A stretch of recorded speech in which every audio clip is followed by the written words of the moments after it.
Tentaciones en el desierto, dice Monseñor Fulton Sheen. Cuando más fuertes se revelan las defensas del alma, cuando fuerte es también el mal que se ha resistido. La presencia de la tentación no implica necesariamente imperfección moral por parte de la persona tentada. En tal caso, nuestro Señor no habría podido ser tentado en modo alguno.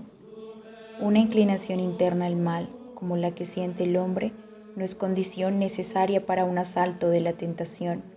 La tentación de nuestro Señor provenía únicamente de fuera y no de dentro, como ocurre frecuentemente en nosotros. De lo que se trataba en la prueba sufrida por nuestro Señor no era de la perversión de los apetitos naturales, por los que son tentadas las demás personas. Más bien era una sugestión para que dejara de lado su divina misión y su obra mesiánica.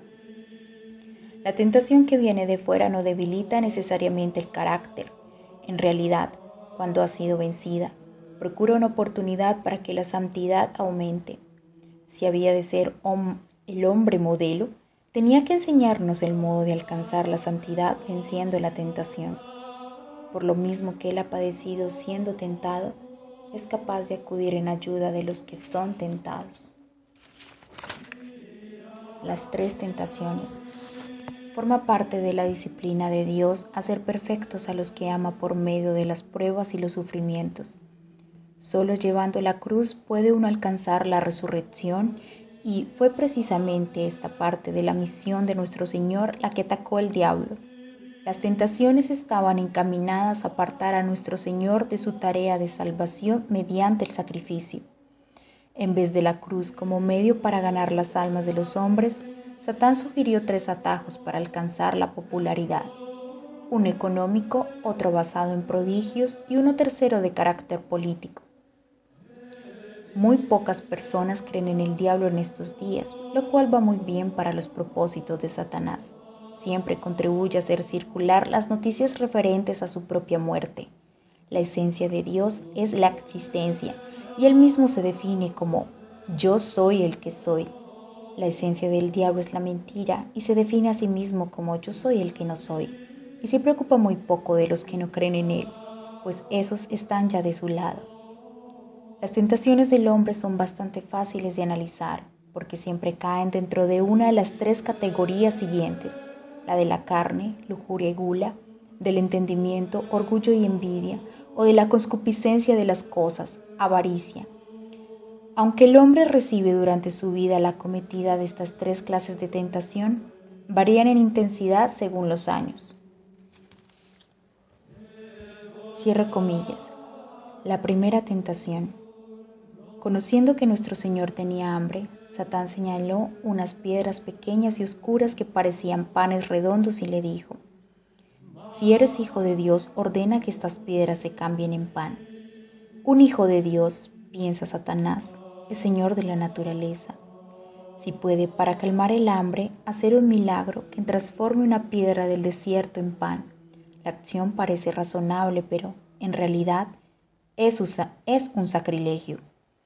Si un hombre, pudiendo procurarse alimentos por medios naturales, recurre a dotes superiores, busca que en el poder que Dios ha podido darle sobre las cosas, su utilidad propia más bien que el servicio divino.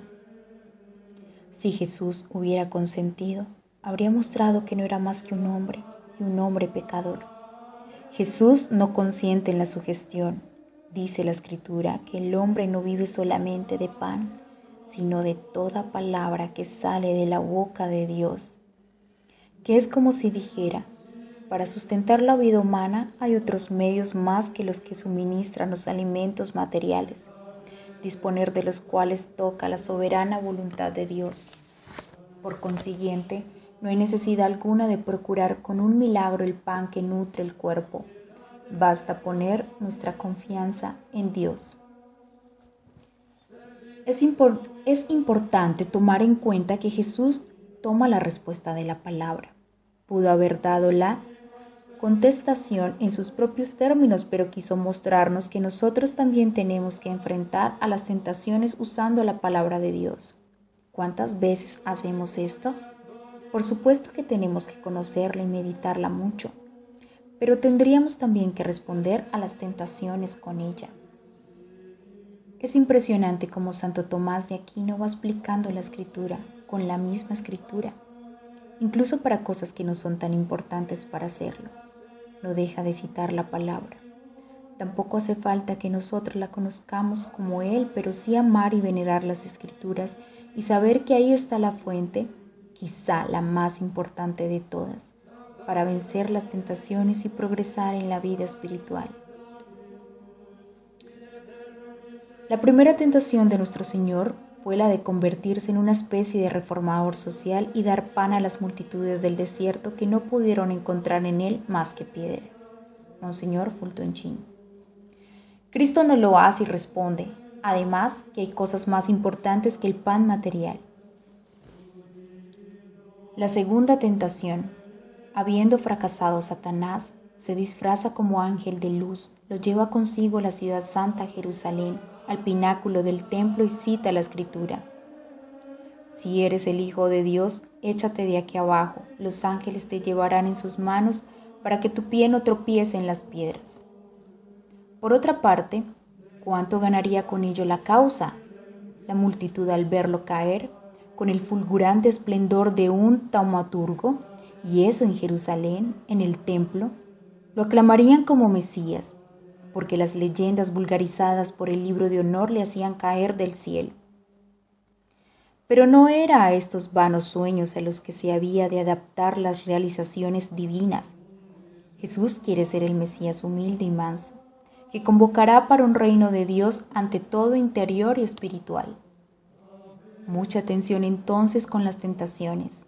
Ya vimos en la plática que, bajo aspecto de bien de algo que Dios quiere, si aparece el demonio, hasta a veces puede susurrarnos partes de la escritura. Jesús replicó, también está escrito, no tentarás al Señor tu Dios. Cristo no dialoga con la tentación, sí responde, pero no es propiamente un diálogo porque son contestaciones que no pueden ser replicadas. Sus expresiones están a otro nivel, a otra altura, no conversa como Eva. Saquemos ejemplo, no dialogar con la tentación. Tercera tentación. Desde un sitio elevado el demonio muestra a Jesús los reinos de la tierra. Te daré todo este poder y toda la gloria de estos reinos, porque se me ha entregado, y yo los doy a quien quiero. Si pues te postras delante de mí, todo eso será tuyo. Esas palabras suponen que Satanás es el príncipe del mundo. Era cierto.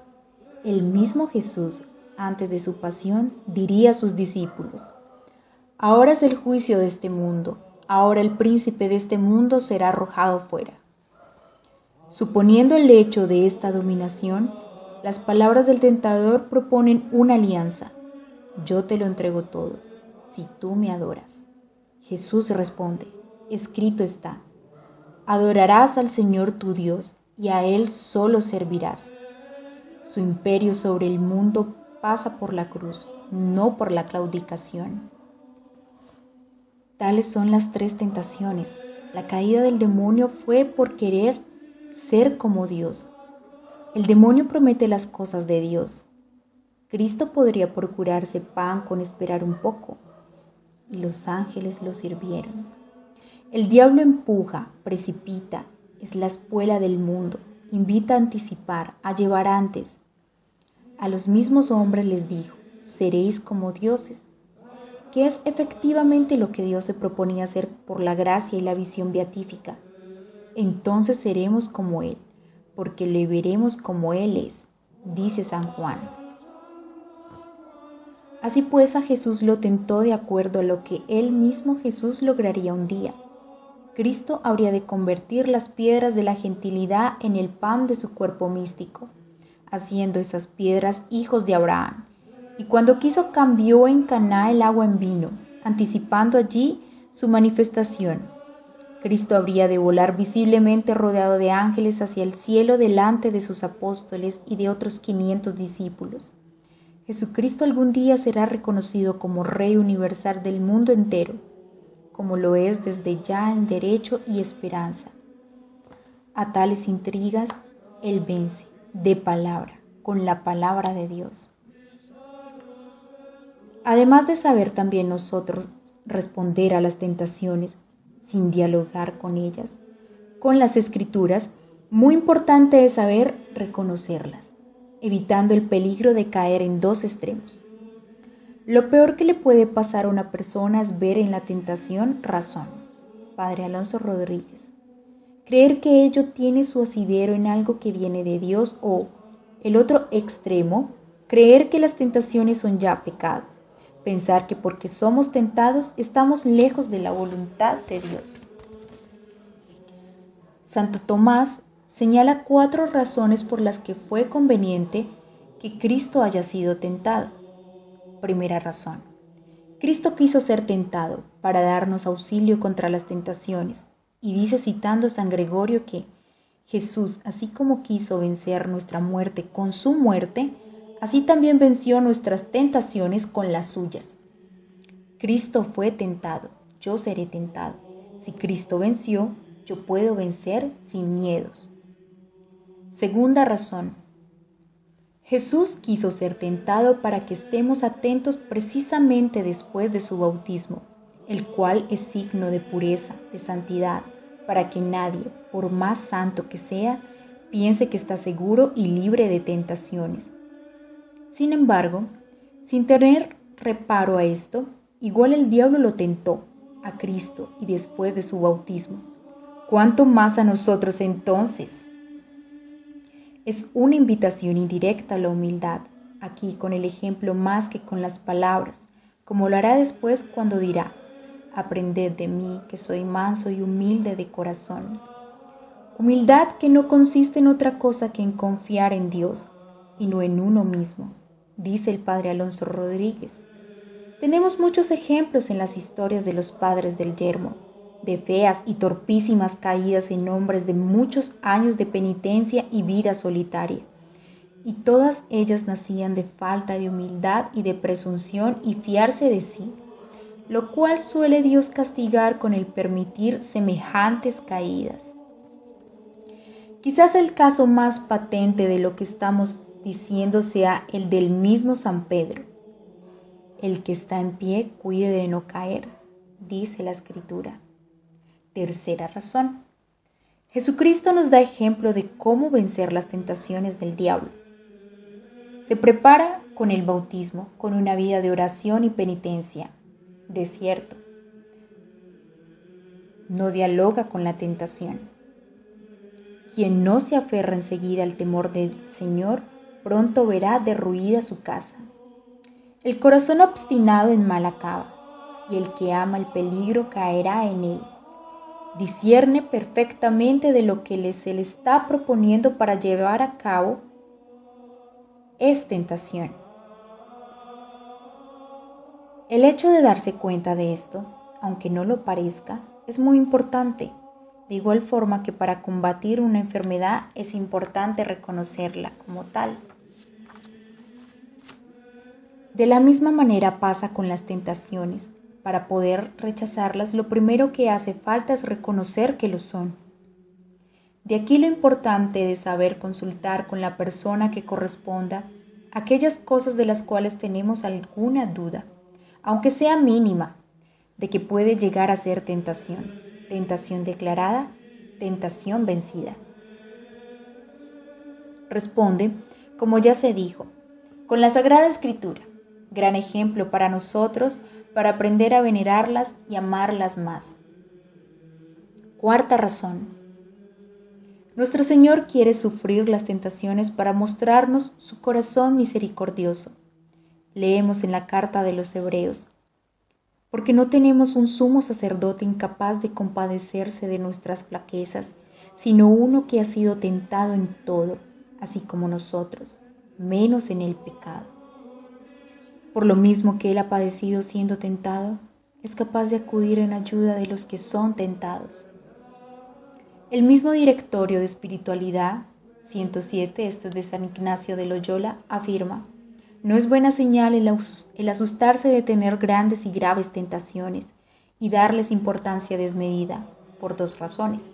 Una, porque como dice San Agustín, el Cristo total era tentado por el diablo, ya que en él eras tú tentado.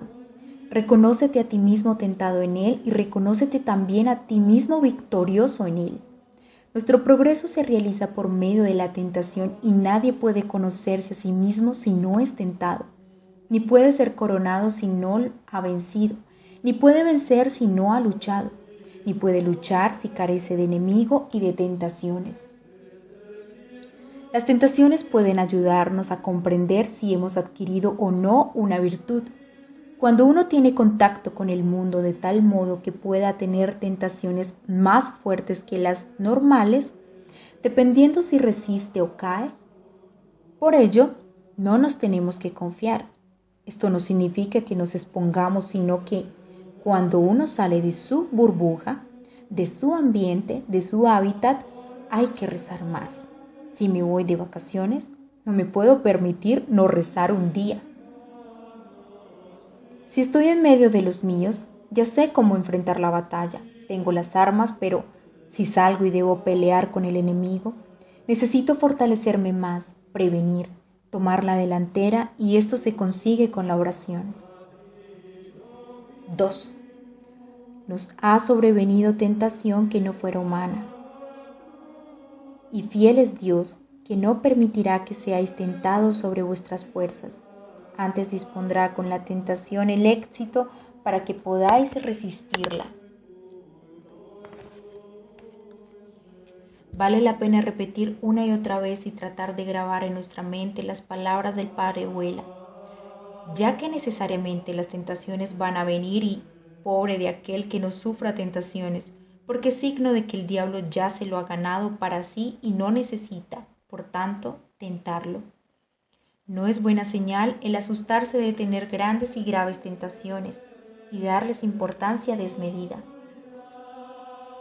Pensemos en la vida de los santos. ¿Acaso a alguno le faltó tentaciones? San Ignacio de Loyola, por los escrúpulos, tuvo tentación de suicidarse. El santo cura de Ars, tentación toda la vida de irse de su Ars. 2 veces lo intentó. Además, tantas veces se le apareció el diablo que lo llamaba su compañero.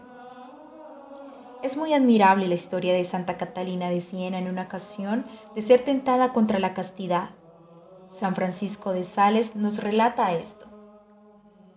El espíritu maligno obtuvo de Dios el poder de combatir la pureza de esta Santa Virgen con todo furor, pero sin que pudiese tocarla, y aunque todas estas cosas eran exteriores, entraban por los sentidos muy adentro del corazón de la Virgen, que como ella misma confesaba se veía llena de estas imágenes y únicamente su voluntad superior quedaba libre de aquella tempestad de vileza y de erectación carnal. Esto duró mucho tiempo, hasta que un día nuestro Señor se le apareció y ella le dijo: ¿Dónde estabas, mi amado Señor, cuando mi corazón estaba tan lleno de tinieblas y de inmundicias? El Señor le respondió: estaba dentro de tu corazón, hija mía. ¿Y cómo? Replicó ella. ¿Habitabas en mi corazón llena de tantas vilezas? ¿Cómo estabas en un lugar tan deshonesto? Y nuestro Señor le dijo: dime, ¿estos feos pensamientos de tu corazón te causaban placer o tristezas, amargura o deleite? Y ella le dijo: muy grande amargura y tristeza. Replicó el Señor: ¿y quién infundía esta amargura y esta tristeza en tu corazón, sino yo, que permanecía escondido en medio de tu alma? Tristeza en la parte superior del alma. Ella misma dice que la parte inferior, que sus pasiones estaban siendo tentadas. No hay tentación si la sensibilidad siente repugnancia ante una cosa. Cree, hija mía, que si yo no hubiese estado presente, aquellos pensamientos que sitiaban tu voluntad sin poderla asaltar habrían vencido, habrían penetrado en ella y habrían sido recibidos con complacencia por tu libre albedrío, y así habrías dado muerte a tu alma. Mas porque yo estaba dentro, infundía aquella resistencia y aquel disgusto en tu corazón, merced a la cual dejabas cuanto Odias la tentación y no pudiendo rechazarla tanto como deseabas, sentías el mayor disgusto y el mayor aborrecimiento contra ella y contra ti misma, y así estas penas eran para ti un gran mérito, una gran ganancia y un gran aumento de virtud y de tu fortaleza. No nos cansemos de repetir, no tengamos miedo de las tentaciones, sintámonos más bien tentados con Cristo y vencedores con Cristo. Dice San Pablo, no nos ha sobrevenido tentación que no fuera humana, y fiel es Dios que no permitirá que seáis tentados sobre vuestras fuerzas. Antes bien, dispondrá con la tentación el éxito para que podáis resistir.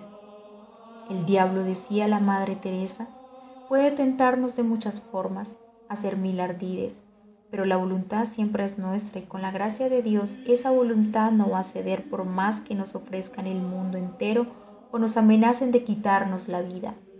Por último, se le aparece a nuestro Señor los ángeles y le sirven, lo que puede ayudarnos a ver que, después de la tentación, luego de la desolación, viene el consuelo. Que Dios a veces esconde nuestra vida, que no lo vemos, pero sigue estando. Tampoco se oculta eternamente, sino que vuelve a manifestarse, a consolarnos para que tengamos ánimos y fuerzas para seguir adelante en la búsqueda de la santidad. Gloria al Padre, y al Hijo, y al Espíritu Santo, como era en el principio, ahora y siempre, por los siglos de los siglos. Amén. Este es un extracto de un escrito de adaptación que hace el Instituto del Verbo Encarnado de los Ejercicios Espirituales de San Ignacio de Loyola, por parte del Padre Gustavo Lombardo, y en él contiene escritos importantes de Monseñor Fulton Sheen y de otros sacerdotes. Que Dios les guarde.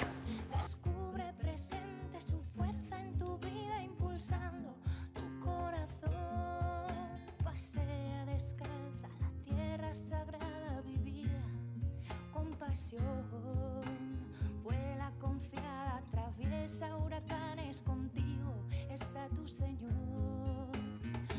Abre los ojos y vive confiada, sintiendo intenso el amor. Descubre presente su fuerza en tu vida, impulsando tu corazón. Crea caminos, expresa tus sueños, resiste frente al dolor. Respira profunda, la vida te espera, a tu lado está tu Señor. Abre los ojos y vive confiada, sintiendo